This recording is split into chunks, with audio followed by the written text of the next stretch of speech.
y plantea una metodología específica de trabajo, buscando quizás algo que va muy en sincronía con con las necesidades que tenemos hoy en día en el mundo y particularmente en el Perú.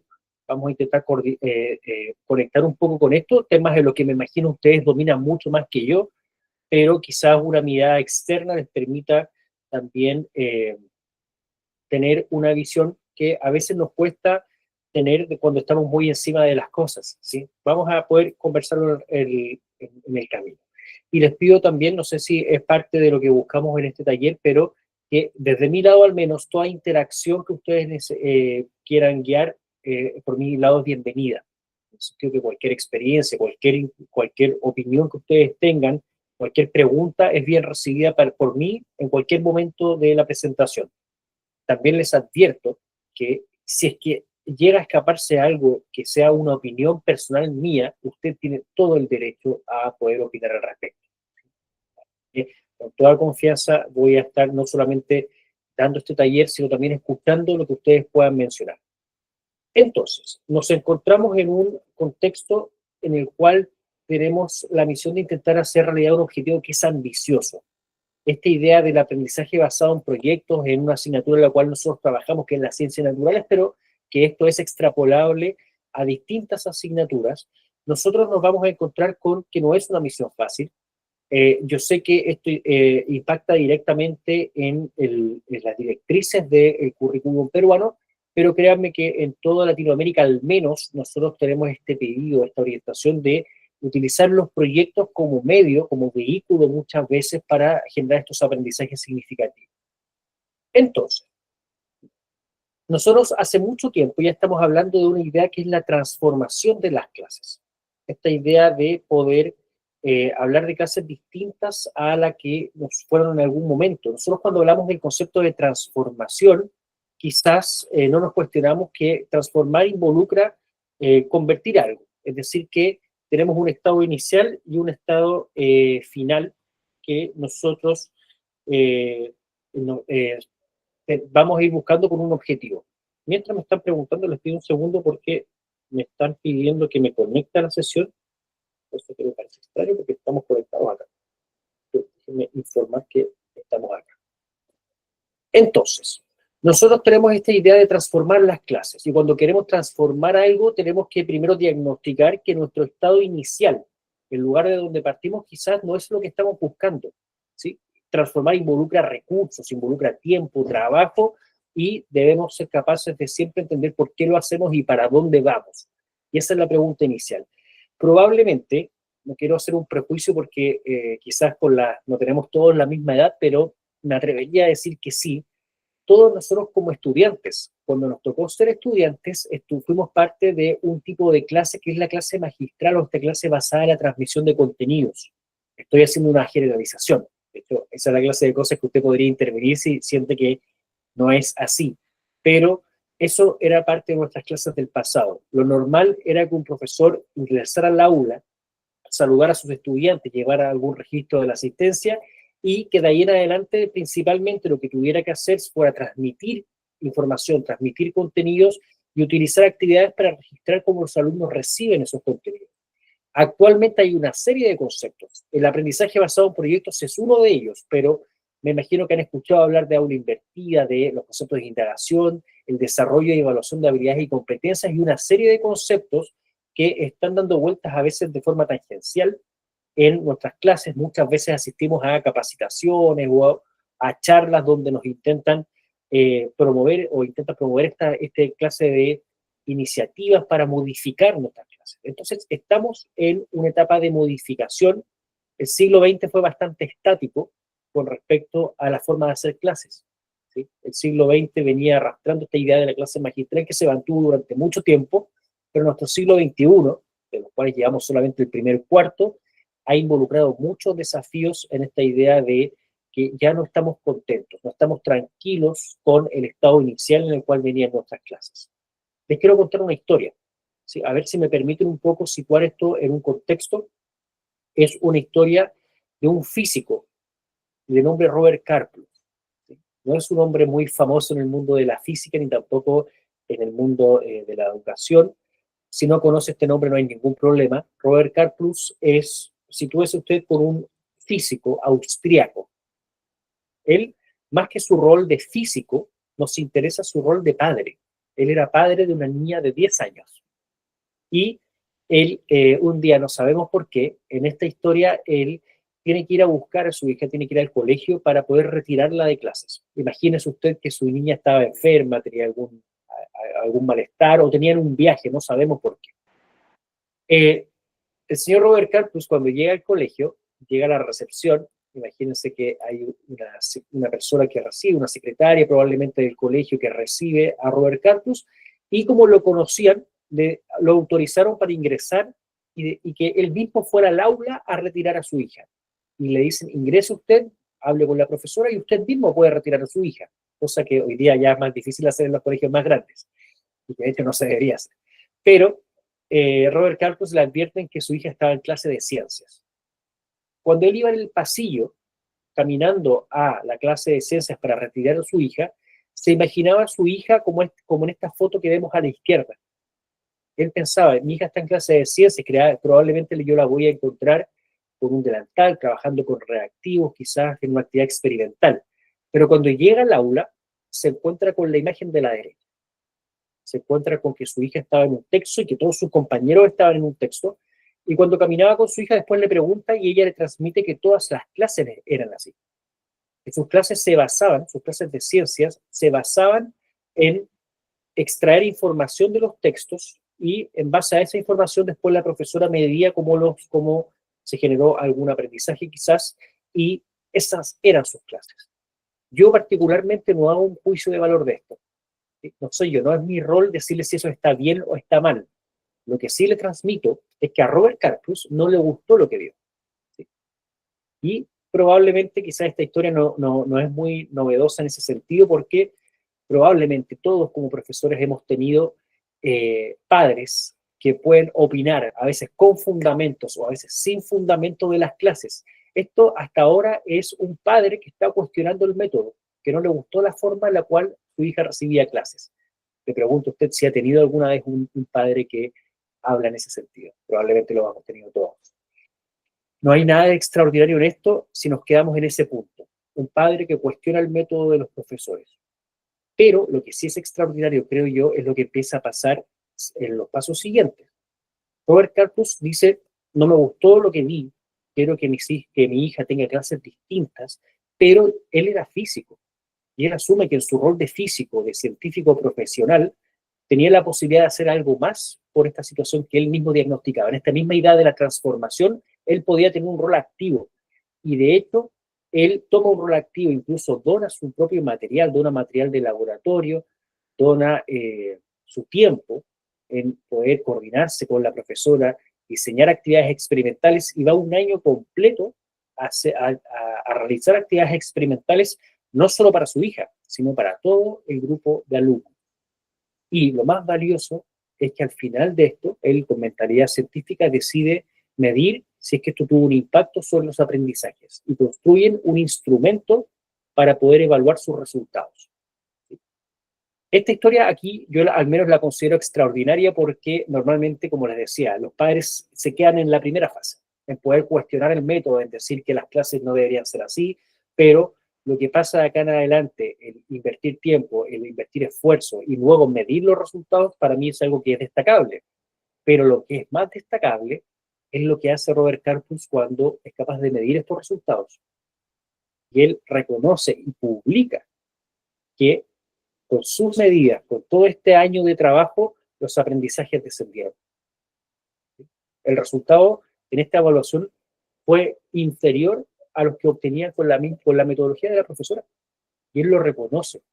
Y se da cuenta y establece algo que es muy importante, que él sabía de ciencias, pero no sabía de cómo educar las ciencias, cómo transmitir estos contenidos. Y esto es muy importante para todos los que nos dedicamos a este trabajo, porque existe una razón por la cual las personas estudian esta carrera, que es la pedagogía, y lo que hace Robert Karplus de aquí en adelante, diagnosticando este punto, diagnosticándose a sí mismo, entendiendo que en esta idea de la transformación necesitaba algo más que solamente la iniciativa, él dedica su carrera a la educación de las ciencias naturales. Robert Karpus no solo es físico, es uno de los grandes teóricos de la enseñanza de las ciencias naturales en el siglo XX. Aquí esto es parte de su currículum. Lo transmito solamente para que puedan ver que al principio de este apartado del currículum todo tiene que ver con física. Pero después empieza a aparecer la palabra currículum, que empieza incluso a predominar más que la física. Robert Karpus, por ejemplo, termina diseñando el currículum de ciencias de estados completos de Estados Unidos, porque abandona Austria y se va a vivir a Estados Unidos. ¿Qué es lo que queremos transmitir de esta historia? Que hay una idea de la transformación que todos tenemos quizás de forma inconsciente en nuestras cabezas. Incluso personas que no tienen que ver con el área, que nunca han impartido una clase, tienen una idea de la transformación. Todos imaginamos cómo serían las clases en el futuro. Pero a las personas que les corresponde tomar decisiones e implementar estas decisiones, claramente saben que el trabajo no es solamente intuitivo, que tiene que haber una base para poder impulsar esta transformación y tenemos que tener muy claro sobre todo el estado inicial y el estado final, porque si no nos podemos perder en el camino. Metodologías hay muchas y probablemente ustedes han escuchado hablar de, primero, la enseñanza tradicional de la cual veníamos conversando como punto inicial, pero también modelos por descubrimiento, enseñanza expositiva, por conflicto cognitivo, enseñanza por investigación dirigida, por explicación. Incluso hay algo que es más específico que son los ciclos de aprendizaje. Tenemos ciclos de aprendizaje planteados por ciertos teóricos. En este caso yo les hablo desde las ciencias naturales. Johann Herbert parte con el primero en 1907, un ciclo específico para las ciencias naturales. John Dewey, Hayes, Osborne, Hoffman, Karpus. Esto es muy interesante. La persona de esta historia, que yo les decía que no es tan reconocido, que no hay nada de malo si no lo conocemos desde el comienzo, plantea con Atkins un ciclo de aprendizaje específico para las ciencias naturales. ¿Qué son estos ciclos? Son definir secuencias específicas con la idea de poder despertar estas habilidades y competencias. Y aquí les hablo directamente a las personas que han hecho clases de ciencias naturales, que a veces sienten que hay una misión muy difícil por alcanzar, porque partimos de un problema, partimos de una asignatura que tiene dificultades, y esto sí yo se los transmito en primera persona porque he estado ahí. Les preguntaría, por ejemplo, no sé si habrá alguna persona en este público que haya impartido clases de química, por ejemplo. Cuando nosotros tenemos clases de química, tenemos conceptos que van a ser muy difíciles de trabajar. Y siempre hay una pregunta que yo les hago a los grupos de profesores de ciencias, y es que se imaginen la siguiente situación. Imagínense que salimos a la puerta de su colegio, vamos a la puerta de su colegio, y logramos juntar a 100 personas, adultas, al azar. Ningún otro filtro más que el hecho que sean adultas. Y a esas 100 personas le preguntamos cuál es el anión y cuál es el catión, que son conceptos básicos que todos hemos visto. Cuando le preguntamos a este profesor de química qué porcentaje cree que va a tener dominio sobre esa pregunta, la respuesta siempre es muy baja. Les cuento que nunca un profesor de química me ha dicho que más del 20% de las personas va a tener una idea sobre esa pregunta, sobre conceptos que todos vimos. Entonces, ¿qué es lo que ocurre con nuestra asignatura? ¿Qué es lo que pasa con una asignatura que en realidad no significa que la estemos enseñando mal, no significa que seamos malos profesores de química, significa que tenemos una asignatura que seriamente nos plantea dificultades a la hora de generar aprendizajes duraderos y significativos en el tiempo? No por la manera en la cual lo hacemos necesariamente, sino porque ese es el punto de partida. Si no quiero, no sé si hay algún profesor de ciencia acá al cual esté desmoralizando, no es la idea, bajo ninguna circunstancia. Nos pasan todas las asignaturas, las fases de la mitosis. Si le preguntamos a una persona adulta, al azar, en la calle, qué ocurría en la anafase de la mitosis, sabemos que aun cuando esa persona en algún momento quizás tuvo esa información en su cabeza, ya probablemente no la domina. ¿Sí? Eso es parte de nuestra asignatura y todos estos ciclos de aprendizajes parten sobre ese diagnóstico. Parten sobre la idea de que mucho del tiempo que nosotros invertimos en una clase de ciencias a veces se va a diluir en esta misión que, si después nos extendemos en el tiempo, no se va a alcanzar, que es la misión de estos aprendizajes duraderos y significativos. Nosotros particularmente trabajamos con un ciclo específico, que es el ciclo 5E, se plantea en 1982 por Roger Bybee en el Biological Science Curriculum Study en Colorado, Estados Unidos, que esto es básicamente un resumen de lo que estuvo ocurriendo durante todo el siglo XX con estos modelos. Es poder tomar lo mejor de cada modelo y traspasarlo a un ciclo que sea aplicable en las clases de forma real. ¿Y la misión cuál es? Es desplazar el objetivo. Es decir, que nuestros alumnos ya no van a una clase de ciencias para intentar memorizar esta definición que sabemos que después de un tiempo van a olvidar, sino que nuestra misión es algo distinto. Y eso es lo que estamos buscando hoy en día en todo el mundo, que es dialogar con un alumno con habilidades y competencias científicas. Esto está pasando en todo el mundo, tal como les decía. El estándar que nos mide, probablemente uno de los estándares más representativos en el mundo, no incuestionable, pero más representativos es el estándar PISA. La prueba PISA es una prueba que nos permite incluso hacer un ranking que normalmente a todos los países de Latinoamérica nos trata muy mal, ¿sí? No nos podemos excluir. Yo les hablo desde Chile, ustedes están en Perú, pero aún así, les digo que todos los países de Latinoamérica tenemos muy malos resultados en la prueba PISA. Particularmente en el ranking PISA de ciencias, todos los países de Latinoamérica, el 100%, estamos ubicados en la segunda mitad de ese ranking. Ningún país de Latinoamérica tiene cómo compararse con los países desarrollados. Y nos preguntamos a veces, ¿por qué ocurre esto? ¿Qué es lo que estamos haciendo mal? ¿Por qué nos enfrentamos a una prueba que es tan desigual? El primer país, por ejemplo, en el ranking PISA de ciencias es Singapur. ¿Qué están haciendo ellos que nosotros no? No lo sé, la respuesta no es tan simple, pero lo que sí les puedo plantear es que la prueba PISA no es una prueba de contenidos. En la prueba PISA al estudiante no le vamos a preguntar qué es una célula. Esa pregunta no existe. Lo que existe es que se le entrega la información y deben aprender a trabajar con esa información y a demostrar sus habilidades y competencias más que los contenidos. Entonces nos enfrentamos a este escenario. Las pruebas estandarizadas nacionales, incluso en los países de Latinoamérica, con los cuales me toca trabajar, tengo el gusto de trabajar en varios países donde en los últimos 5 años ha habido cambios. No sé si a usted le ha pasado, les ha ocurrido que un alumno luego de rendir una prueba estandarizada le transmite al profesor que en realidad estudió mucho y no le preguntaron por lo que estudió. Que la prueba estandarizada de ciencias, por ejemplo, parecía ser una prueba de comprensión de lectura, donde había mucha información y más que nosotros exponer lo que sabemos, nos hacen trabajar con lo que está ahí. Eso está pasando en toda Latinoamérica. Si aún no les ha pasado, yo les apuesto que les va a pasar en muy corto tiempo, porque estamos en un escenario muy cambiante. En Perú tenemos estas famosas competencias. Me imagino que ustedes las conocen mucho más que yo, que son estas 3 competencias: el indaga, explica y diseña y construye, que apuntan a precisamente esto, a definir una fase, una segunda fase de explicación, de transmisión de contenidos, pero que es parte de un recorrido. Y la verdad es que a mí me gusta mucho esto. Tengo que decirles que ustedes son uno de los países más ordenados por esta misión, que en algunos países está de forma más diluida, en el sentido que hay países donde esto se entrega de una forma mucho menos concreta. Por ejemplo, en Chile. En Chile nosotros no somos tan claros en decirle a los profesores que la misión ya no es solamente transmitir contenido, que le explica es parte del camino, pero que no es el todo. Entonces, y también me pueden corregir ustedes si es que sienten que no es así, pero creo que en todos los colegios en los que he ido a trabajar en Perú tienen conocimiento de esto, que es lo que me gusta más aún porque han logrado transmitirlo bien. Tenemos fases de indagación, explicación y luego diseña y construye. Entonces el alumno debe primero hacer un descubrimiento sobre, perdón, está diciendo una persona, ahí.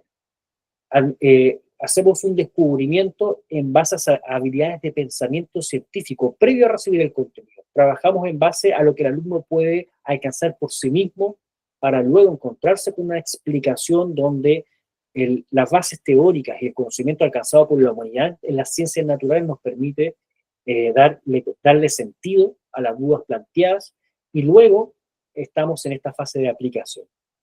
Que lo que sí les tengo que conversar es que, visto desde afuera, yo percibo que esta fase de diseño y construye es la que más problemas genera en Perú, ¿sí? Con los profesores con los que al menos me ha tocado trabajar. Porque es muy difícil y si me lo plantean a mí como misión, es muy difícil que en cada uno de los temas podamos diseñar actividades donde el alumno tenga esta aplicación. Y a veces tenemos que replantear incluso cuál sería el objetivo de situarnos en esta experiencia donde el alumno debe ser capaz de generar sus propias soluciones. Entonces, nosotros necesitamos manejar ciertos conceptos. El concepto de aula invertida es este donde nosotros ponemos al alumno como protagonista, donde el alumno ya no es quien solamente es un escuchante de la información, sino que él también puede ser un descubridor de ella o incluso el conocimiento puede ser generado por él mismo.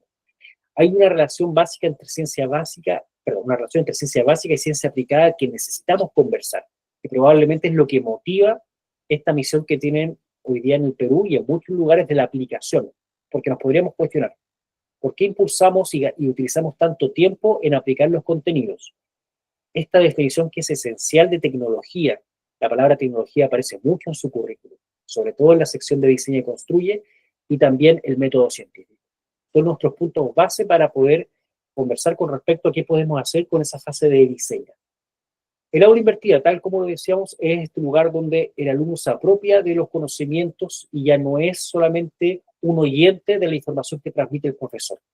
Las clases que se originan en base al aula invertida tienen fases probablemente.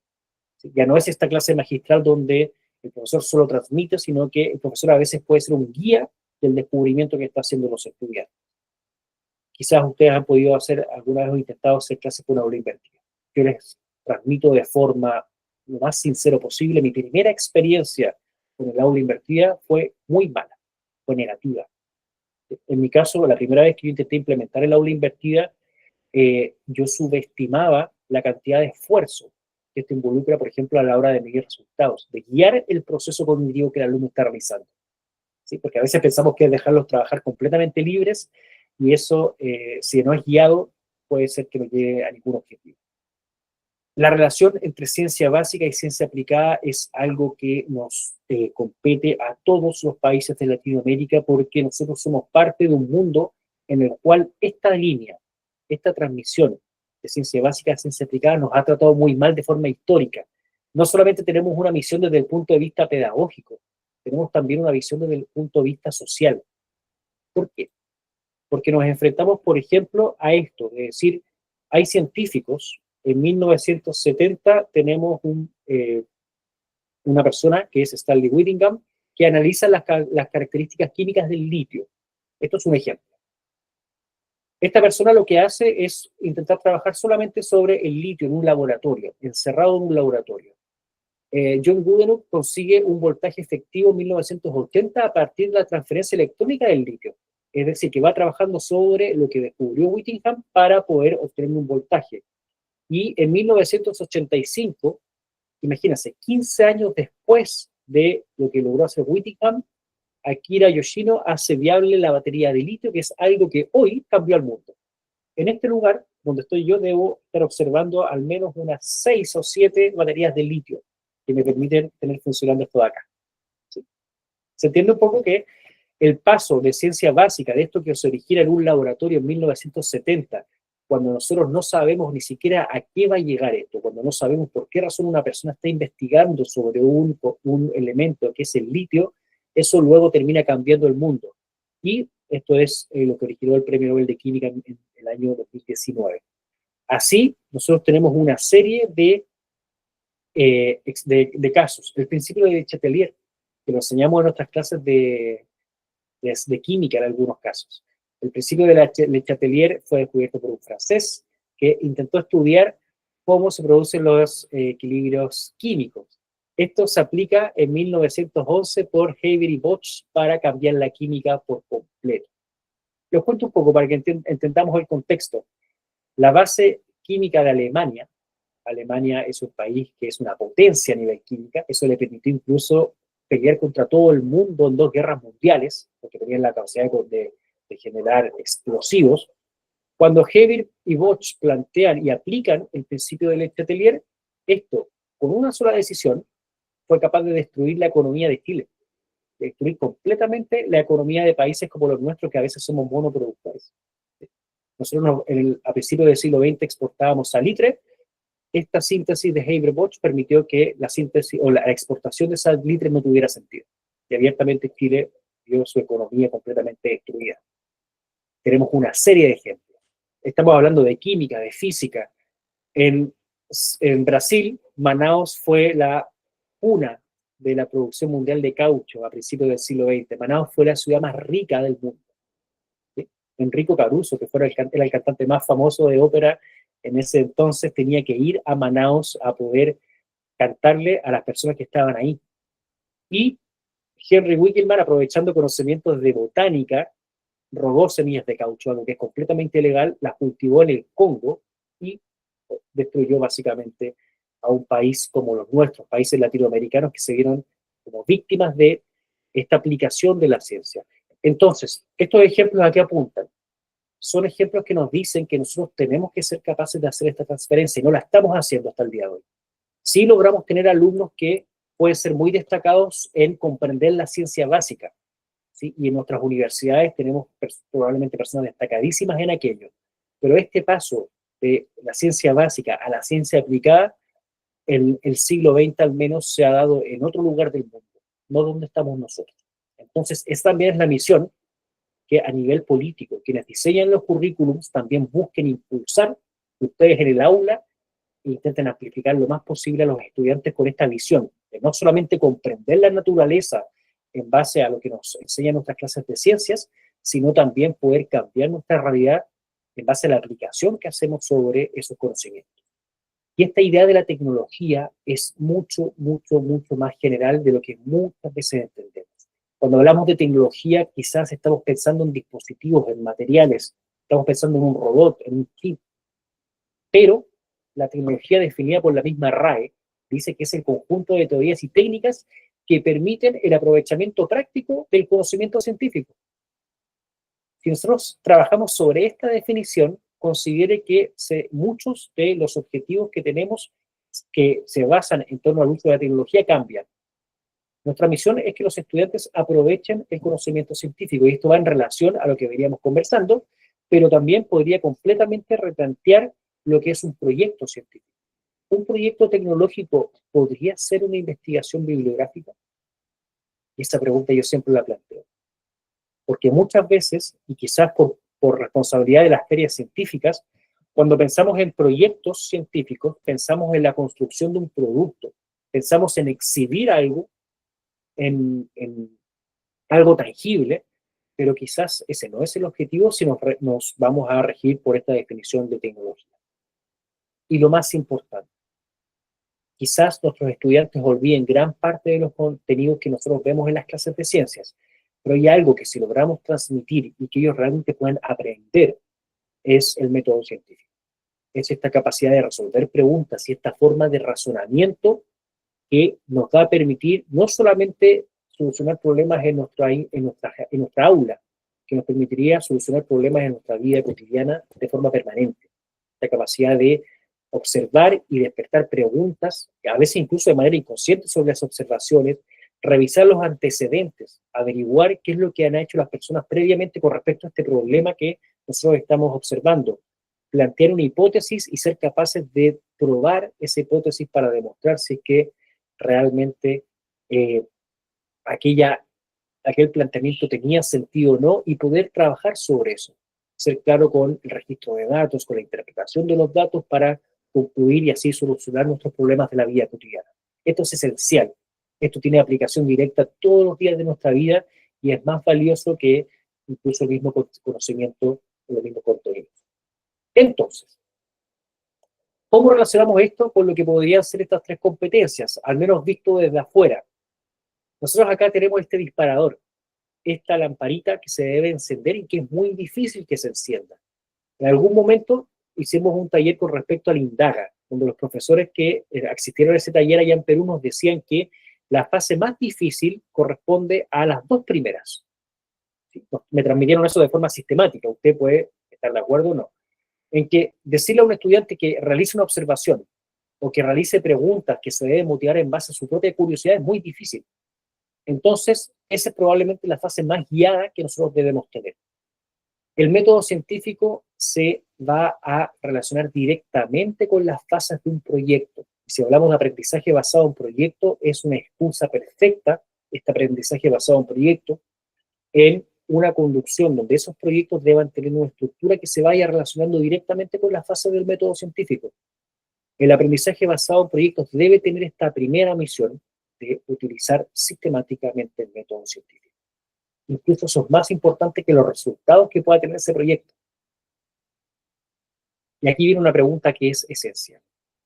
¿Qué es lo que esperamos de un niño en edad escolar al pedirle que aproveche el conocimiento científico? Que en el fondo lo que estamos haciendo es decir, ¿qué esperamos de un niño en edad escolar al pedirle que sea capaz de utilizar la tecnología?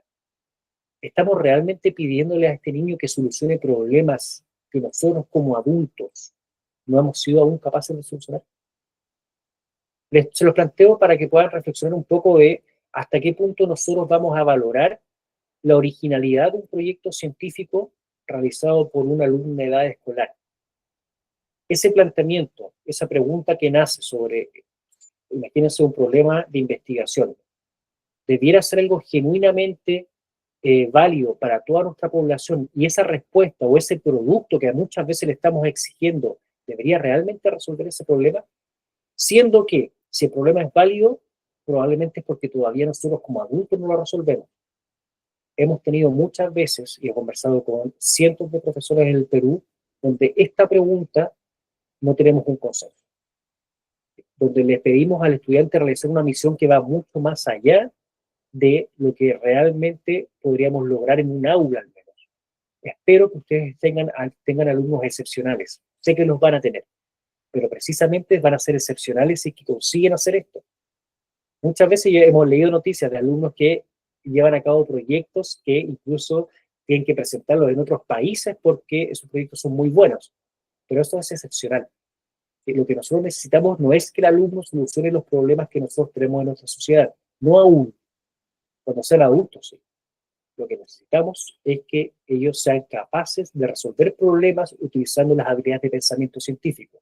Y si acotamos a esto, a esa misión, créanme que su trabajo va a ser mucho más abordable si es que desplazamos un poco esta idea y somos capaces de poner en su justo nivel la originalidad de los problemas de investigación que se van a generar en los proyectos científicos. ¿Qué necesitamos? Conocimiento científico. Necesitamos una base. No, yo no comparto la idea de los extremos, esta idea de descuidar completamente lo que sería la fase explica. Por algo, en estas tres competencias tenemos una fase explica. Los contenidos son parte de lo que nos permitiría llevar a cabo un buen proyecto. Necesitamos aprendizaje significativo, necesitamos habilidades de pensamiento científico y esta aplicación que veníamos mencionando. Fíjense, no sé si usted estará de acuerdo con esta interpretación que yo realizo.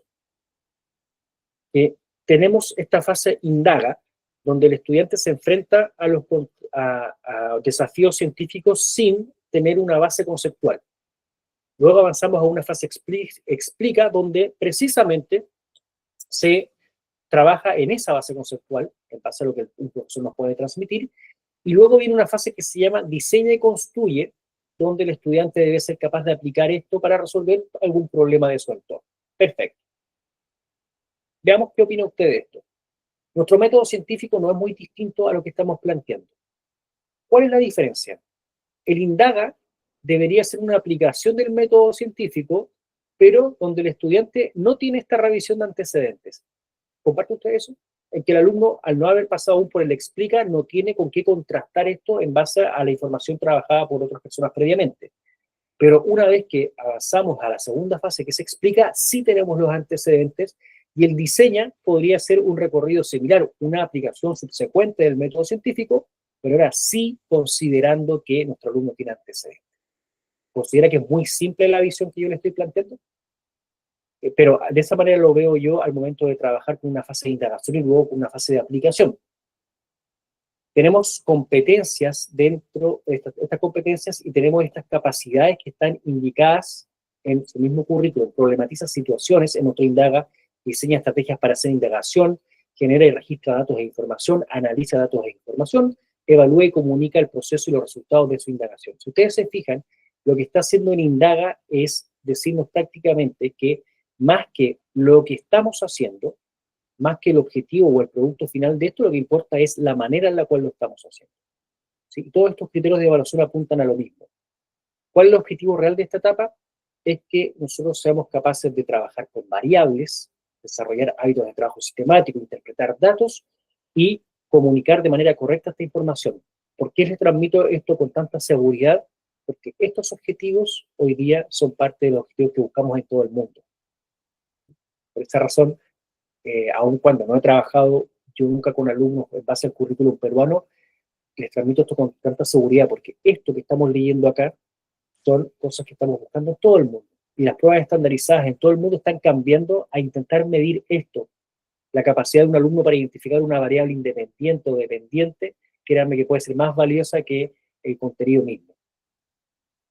La competencia explica, nos habla ya de comprender y usar los conocimientos sobre los seres vivos, evaluar la materia, la energía, la biodiversidad, la Tierra y el universo, y evaluar las implicancias del saber y el quehacer científico-tecnológico. ¿Sí? Acá tenemos un ejemplo. También, perdónenme que pueda trabajar mucho con los profesores de química en este caso. ¿Se han preguntado alguna vez por qué razón nosotros al estudiante le presentamos habitualmente, también en todo el mundo, este recorrido de distintos modelos atómicos? ¿Por qué no le presentamos directamente el átomo como lo vemos ya? ¿Por qué hacemos este trabajo de explicarle a un alumno, y estamos en una fase de transmisión de contenidos? ¿Por qué le explicamos que el átomo se fue construyendo así? ¿Por qué tenemos que hablar de un modelo de Thomson que sabemos que quedó obsoleto? La razón es porque tenemos que enseñarle también cómo se construye la ciencia. También tenemos que enseñarle que Thomson lo que hizo en algún momento fue, ahí me responde, muchas gracias Ana, que dice para que entiendan los procesos, efectivamente, para que entienda el proceso de cómo se avanza en la ciencia, que precisamente Thomson lo que hizo fue plantear una hipótesis. Y luego esa hipótesis sirvió por un tiempo, pero fue derribada por un modelo subsecuente que fue el de Rutherford. Luego Bohr aporta y así vamos trabajando y construyendo nuestro conocimiento científico. No es el único caso, y se lo menciono de otra manera. Nosotros tenemos un premio Nobel muy polémico, que es el Nobel de 1962, alcanzado por Watson y Crick, cuando ellos son capaces de dilucidar la estructura de la molécula de ADN, de nuestra doble hebra. Nosotros tenemos a un científico, que es el señor Linus Pauling, probablemente una de las personas que yo más admiro a nivel científico, que, para que ustedes entiendan la magnitud, es una de las pocas personas que ha conseguido 2 premios Nobel. Pero Linus Pauling durante muchos años defendió una estructura del ADN que era equivocada. ¿Sí? Para entender un poco, y eso muchas veces no es parte de lo que nosotros transmitimos en las clases de ciencias. Tuvimos un científico, Linus Pauling, que planteó una hipótesis. Él planteaba que el ADN se estructuraba en base a una triple hélice. La modeló, publicó al respecto y luego admitió que su hipótesis no era correcta. Y cuando Watson y Crick publican su doble hélice, Linus Pauling reconoce que no existía ningún problema, que así se construye la ciencia. Nosotros no solamente le estamos enseñando los contenidos, les deberíamos enseñar o le estamos enseñando cómo se van adquiriendo esos conocimientos y cómo es un proceso completo, y créanme que si trabaja algún estudiante suyo en un laboratorio se va a enfrentar a esta idea de fracasar a veces con lo que creemos que es un fracaso, pero que siempre es un avance, que es nuestra relación con hipótesis que son refutadas en algunos casos. Entonces, tenemos esta secuencia de explica, pero tenemos dificultades. Y son propias de los profesores de ciencias. Y esto muchas veces no lo entienden en carne viva, al menos las personas que no han nunca enseñado ciencia.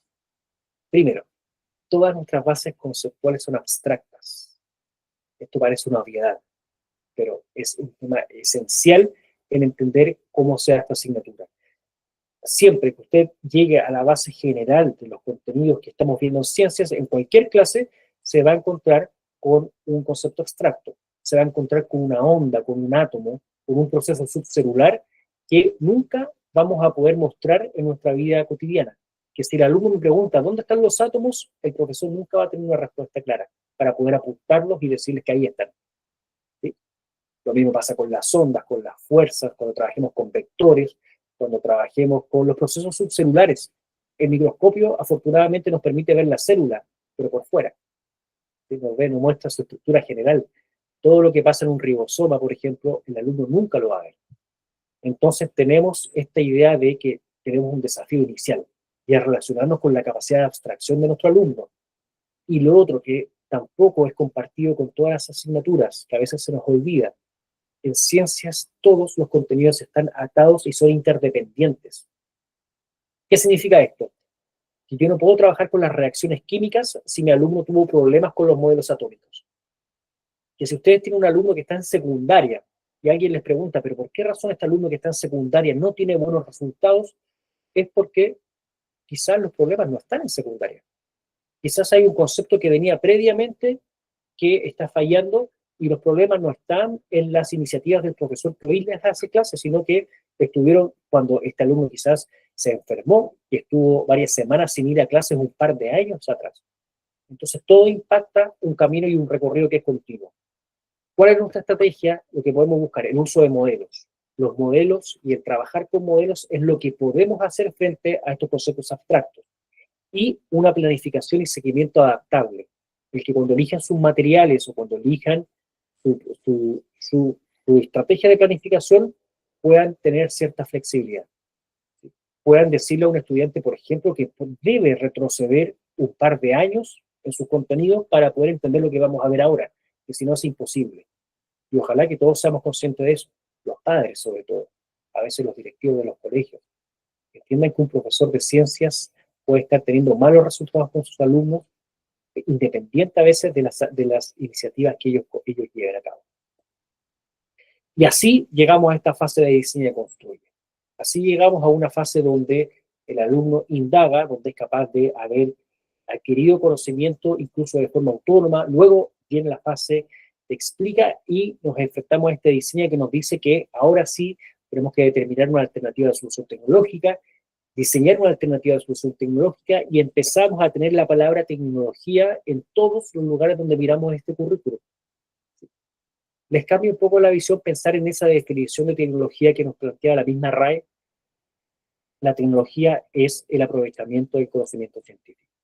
Sí, ahí está, conjunto de teorías y técnicas que permiten el aprovechamiento práctico del conocimiento científico. No es construir dispositivos, no es generar automatización, es aprovechar el conocimiento científico. Es que el alumno pueda hacer esta transmisión, pueda pasar libremente por este recorrido sin tener obstrucciones en torno a entender el método científico. Y cuando decimos qué esperamos de un niño, esperamos que haya una transferencia del conocimiento. Y les planteo estas dos misiones. Aquí me detengo porque los invito a plantear y a reflexionar sobre esto. Nos podríamos en cualquier lugar del mundo quedar completamente felices si al cabo de un proyecto científico nuestro estudiante es capaz de hacer estas dos cosas. Nada más. Primero, la transferencia del conocimiento. Que esas definiciones que estaban ubicadas en nuestro explica, que sabemos que van en un lugar del cerebro donde va a permanecer un tiempo limitado y después van a olvidar esos contenidos, que busquemos estrategias para que podamos transformar ese contenido en habilidades. Que nuestro alumno sea capaz siempre de responder ¿para qué sirve esto? ¿Sí? Nosotros tenemos que ayudar un poco en eso, en diseñar objetivos de nuestro aprendizaje basado en proyectos que busquen principalmente eso. Cuando estoy viendo los modelos atómicos, los estudiantes me preguntan, ¿y esto para qué sirve? Y yo tengo una respuesta clara.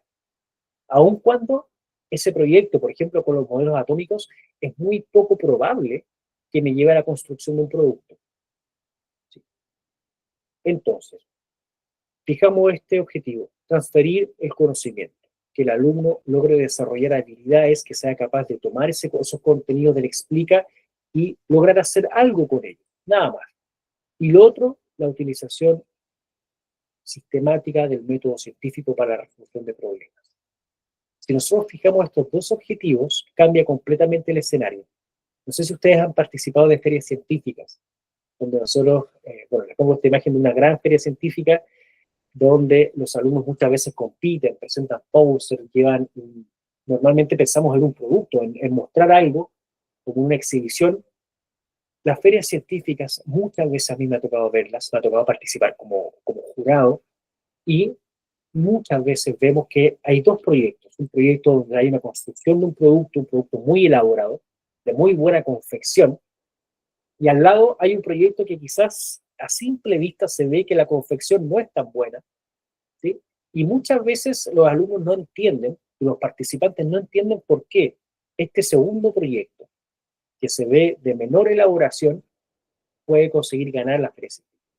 Muchas veces los alumnos se van de la feria científica sin entender por qué razón se dan esos resultados. Se van con la sensación de injusticia. En una feria científica, lo que principalmente se evalúa es el uso del método científico.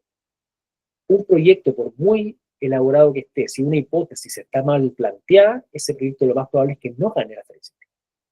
O por lo menos, si es que existe otro proyecto que sí tiene una buena hipótesis y bien planteada, y que todo el recorrido conduce a aprobar esta hipótesis. Entonces, eso es algo que podemos trabajar en nuestra OBP. Esto es algo que puede ser un foco central en nuestras clases de ciencias. Es importante transmitir esto a los equipos docentes, porque incluso no solamente nos cuesta quizás a veces a nosotros entender esto, pero que lo entienda todo el equipo docente y que traspasemos la finalidad de la ABP y la desplacemos de la construcción de un producto específico a esto, a veces nos cuesta lograr transmitir. De hecho, hay veces que se van a sentir decepcionadas algunas personas que no comprenden esto. Lo más difícil va a ser despertar esa ampolleta, encender esa ampolleta del momento de iluminación que van a tener los alumnos. Y ahí es donde debe estar su guía.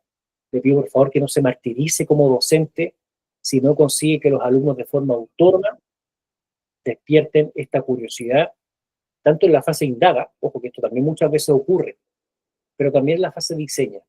Usted puede guiar a los alumnos en esto.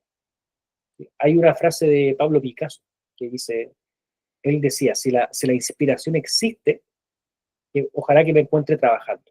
O sea, Pablo Picasso, como un artista, dudaba que la inspiración existiera. Pero lo que él aseguraba era que si llegaba a existir, él de todas maneras iba a estar trabajando cuando llegara. ¿Qué significa eso? Que nosotros no podemos permitir que la falta de inspiración detenga nuestro trabajo científico. ¿Sí? Y mucho menos cuando esa inspiración a veces esperamos que surja de un alumno que está en edad escolar. Algunos, me imagino, profes, que ustedes estuvieran en el momento, por ejemplo, de generar alguna tesis universitaria donde lo más difícil es enfrentarse a una hoja en blanco, donde nos dicen ya, es el momento donde usted aplique y no tenemos ninguna base para poder generar algo que ahora sí depende de nuestra creatividad. Pedirle eso a un alumno es muy difícil. Y las fases críticas normalmente en un proyecto científico es cuando el estudiante debe despertar su propia creatividad y ahí es donde usted lo puede guiar. Entonces, acá es donde les propongo, para ir finalizando un poco este taller, que podamos situarnos también en cómo se ha abordado desde otros lugares estos problemas. Esta es la metodología que nosotros trabajamos, que nosotros intentamos comunicarle a todos los colegios en los cuales estamos, y que como plataforma incluso aplicamos, que es trabajar con 5 fases, que intentan, y vamos a ver de inmediato, que se pueden relacionar mucho con la misión que ustedes tienen. La primera fase se llama Empezamos, y es una fase de activación. Es una fase donde nosotros tenemos un tratamiento de la información, un tratamiento de las preguntas, que mediante ciertas técnicas lo que hace es despertar la curiosidad de los alumnos. Buscamos un manejo que nos permita solamente iniciar este diálogo con los estudiantes para luego avanzar a las fases siguientes, pero nosotros tenemos que trabajar esta fase porque a veces cometemos un error, y es pensar que nuestro alumno siempre está dispuesto a trabajar con nuevos conocimientos. Ni siquiera nosotros como adultos lo podemos hacer. Por ejemplo, yo sé que en los 50 minutos que llevamos de este taller es imposible que su nivel de atención haya sido constante. ¿Sí?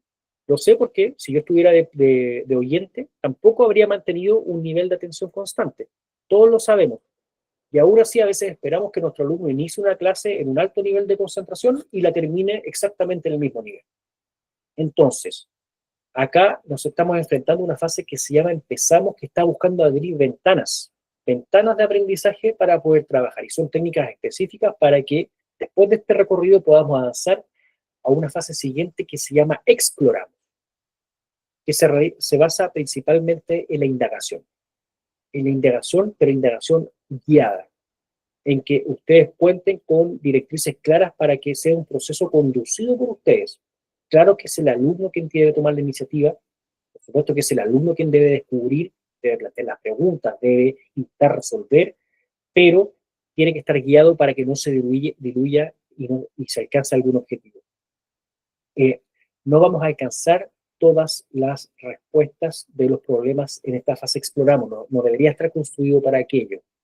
Ahora, cuando nos preguntamos, y reitero un poco, también esto tiene relación con la competencia indaga, ¿por qué razón nosotros le pedimos a un alumno que resuelva un problema si es que no tiene la base conceptual?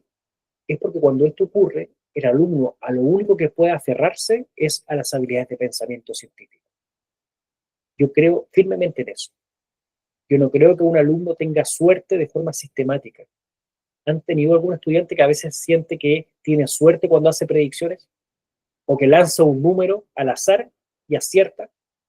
Y después lanza un número sin mucha preocupación y a veces está cerca. Eso no es suerte. Hay alumnos que ya están conectando variables, que encuentran patrones, y eso ustedes los tienen en el aula. Les aseguro que en su aula hay alumnos que pueden estar muy fortalecidos en las habilidades de pensamiento científico. El problema es que esto es difícil de medir. Es muy difícil de medir a un alumno, por ejemplo, que si bien se puede llevar mal con el contenido, pero que relaciona variables. O un alumno que encuentra patrones. Una vez que pasamos por la fase exploramos y la indagación, ahora sí avanzamos a la explicación, que es la transmisión formal de los contenidos, donde lo que buscamos es que estos contenidos se formalicen y que los ejercicios ahora sí tengan una relación directa con los contenidos, que podamos ir midiendo cómo los estudiantes sean capaces de trabajar con esta nueva información. Y avanzamos a una fase que se llama elaboramos, que se realiza principalmente, o se realiza para buscar la aplicación de estos conocimientos, con estas dos misiones que yo le he indicado para los proyectos. Primero, es lo primero que buscamos. Buscamos la transferencia. Estos conceptos abstractos que se ven en el explicamos logren tener una aplicación real que en ese camino se intenten despertar esas habilidades y competencias. El saber hacer con la información más que la información por sí misma. Y también la utilización sistemática del método científico.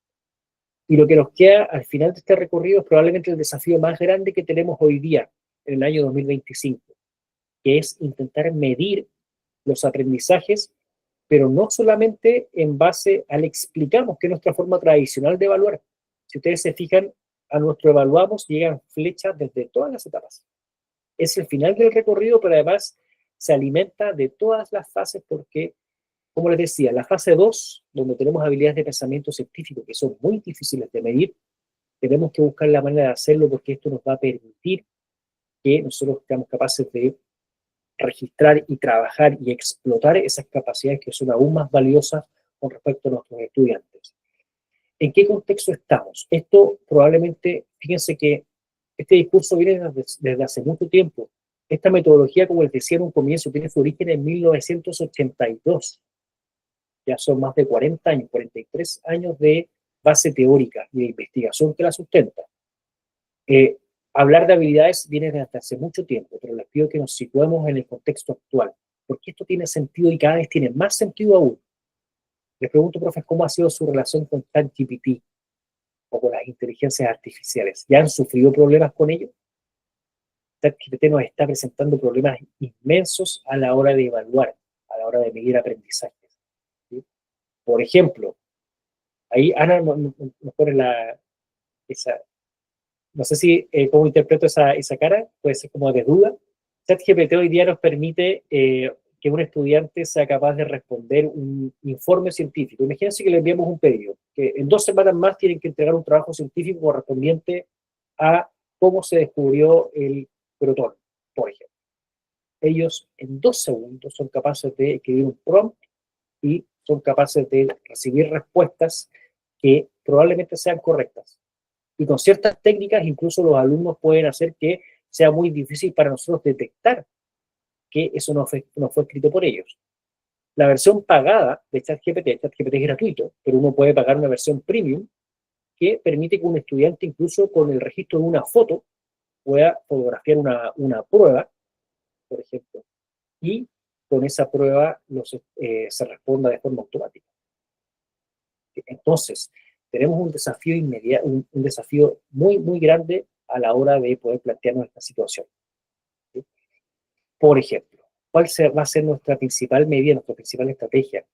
Si es que nosotros partimos haciendo preguntas en base a la información, créanme que ahí ChatGPT no se equivoca, incluso es mejor que nosotros, porque información maneja mucho más que nosotros. Y sabemos desde hace un buen tiempo que nuestras evaluaciones tienen que ir cambiando el foco. No solamente por esto, tienen que ir cambiando el foco porque al medir la información nosotros no solamente estamos expuestos a que el alumno pueda traicionar el fin de esa evaluación con ChatGPT, lo puede hacer también con Google, o lo puede hacer con otra herramienta que es mucho más antigua, que también traiciona nuestros objetivos, que es la memorización. Han tenido estudiantes que memorizan cosas para la evaluación y al cabo de un par de días ya no recuerdan esas cosas. Eso también traiciona un poco lo que nosotros estamos intentando ver. Entonces, para ir sacando un poco limpio, para ir cerrando un poco por el tiempo que nos queda, les invito a poder revisar esta metodología. Esta metodología 5E es el compendio y el trabajo de todo lo que pasó en el siglo XX para poder transmitirlo y generar una metodología que sea un ciclo de aprendizaje que sea aplicable en las clases. Y por supuesto, si bien la idea de hoy no es tener una orientación comercial, nosotros tenemos una plataforma que se dedica a aplicar esta metodología. A que usted, con un recurso tecnológico, utilice esta ayuda que es la tecnología para poder enfrentarnos a este desafío, porque quizás no es fácil aplicar un ciclo como este en cada una de sus clases, ni siquiera con el mejor de los laboratorios. Entonces, nosotros tenemos una plataforma que es ScienceBits, que si quieren conocerla, me imagino que ya tienen el contacto directo con nuestra encargada comercial del Perú, pero que se dedica precisamente a poder ayudarnos en este camino. Y ese es un mensaje importante, que independiente del uso de nuestra plataforma, sí consideren que la tecnología nos puede ayudar en este camino, puede ser un aliado. Por ejemplo, en la fase que exploramos, en la fase de indagación o en la fase del diseño, nosotros vamos a tener, que sería nuestra fase elaboramos, serios problemas a veces para construir actividades. Hay temas que nos plantean desafíos tremendos. Por ejemplo, si estamos viendo los modelos atómicos y le piden a una profesora de química que indague, que vaya al laboratorio y genere instancias de indagación, es muy difícil. Lo más probable es que no lo podamos hacer. Ahí es donde la tecnología va a jugar un rol vital, ¿sí? Porque puede ser la única solución posible a un problema como este. Así que les invito a poder averiguar sobre esta metodología 5E. Si tuvieran que dejar un apunte de esta charla, quizás sería averiguar sobre la metodología 5E y si quisieran, por supuesto, ya con una orientación más comercial, no es la idea, pero puedan averiguar de ScienceBits, que es nuestra plataforma que precisamente busca aplicar esto y entregarles el recurso ya listo. Dicho eso, bueno, no sé si hay alguna pregunta, alguna duda, estamos justo en el tiempo.